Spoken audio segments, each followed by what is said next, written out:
partire dalla mattinata di oggi e fino alle 24 si prevedono precipitazioni anche a carattere di rovescio temporale di forte intensità, frequente attività elettrica, locali grandinate e forti raffiche di vento.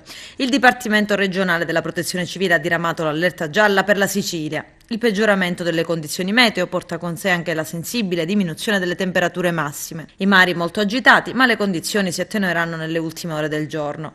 Ed ecco come è stato il risveglio di molte persone che stamattina sono dovute uscire. Guardate queste immagini. La pioggia ha mandato Porto Empedocle in tilt, la città è sott'acqua, strade allagate, macchine che non riescono più a muoversi, la città è sommersa. Un dramma che i cittadini rivivono ad ogni acquazzone, allagamenti sia nella parte bassa che in quella alta del paese. Accumuli d'acqua importanti si registrano soprattutto nella centrale via Gioenni, nel quartiere Cannelle e nelle limitrofe vie dell'accesso portuario.